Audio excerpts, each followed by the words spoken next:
It's me. I just wanted to talk about comic books for a little bit. I am a little bit of I don't know want to say the word geek, nerd, or anything like that, but I am into comic books. I like reading them, and I am a big avid fan. Most notably, I am a fan of writing. Currently, with the major two companies, they are doing a thing right now where they are rebooting their entire universes, and just to try to make it things fresh and bring it to a modern table and bring more readers.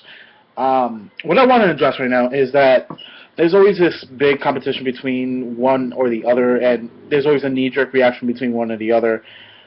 The thing is that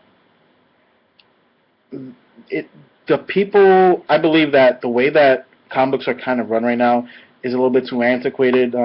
Decision makers probably have to open their eyes to actually what the readers are actually looking for. We have two titles named Convergence and Battleworld, and I don't know how well planned they are, but some of them seem a little bit haphazard. And I'm a DC fan, but even with I could criticize DC as well as I criticize Marvel, and I have gripes with both of them.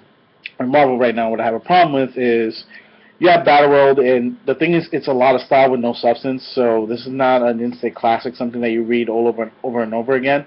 If someone right now comes up to and just brings up and says, "Do you remember how good House of M is?" Right, House of M was, and barely anybody can actually remember the details of House of M. That's a problem.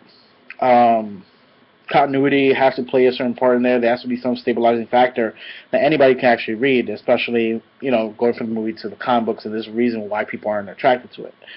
Now DC has the same problem. They're ramping out so many events to reboot their universes so many times in the past decade.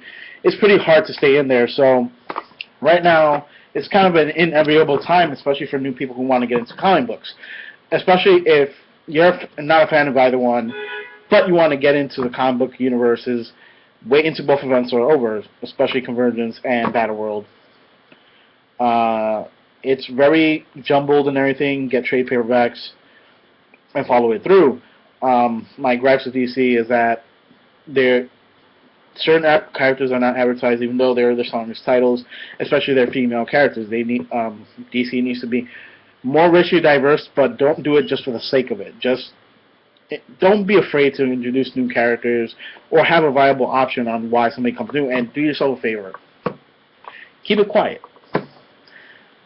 One of the things about comic books that kind of ruins it is that you think because there's a change coming that you have to advertise it or let people know ahead of time of who they are. This actually hurts the sales of the book and actually people are interested in there. You just gotta say that something big is gonna happen to Batman, and this is going to be the new status quo for a while. And the thing is, the biggest thing that both companies have a problem with is sticking to their guns on actually when this thing's happened. One of the biggest notes is Captain America himself in Marvel, where Bucky Barnes became Captain America for a while. And believe it or not, it was just because there were a lot of diehard fans of Captain America did not like Bucky Barnes, but he did grow into that role kind of appropriately, because just because someone else takes a mantle doesn't mean they're going to be the exact same person. A good example of this is actually in DC with the Green Lantern series. Yes, Jeff Johns famously brought back Hal Jordan, but for a while, Judd Winick did an amazing job of introducing a new Green Lantern named Kyle Rayner, who was a mainstay and actually very popular Green Lantern for a while, and actually still is in the books as a Green Lantern as well as a Guardian. Remember, the Green Lantern Corps has different people with their names, and there's like 4 or 5 of them currently on Earth, and over 3,000 of them. Yes, it's a global police force, but it's consistently there to a point that they're not afraid to put a new character in the familiar costume, experiment with them, and then be proven that they become popular and be usable from time and time and again. Marvel needs to learn that. Now, for DC side, DC needs to learn is that, yes, they are great with giant books and story arcs and stuff like that, but sometimes it gets too carried away. Problem is that certain story arcs have to be condensed because sometimes they actually drags. So to this extent, it's just that sometimes, yes, you could bring up a big story, but you have to know how to make it very concise.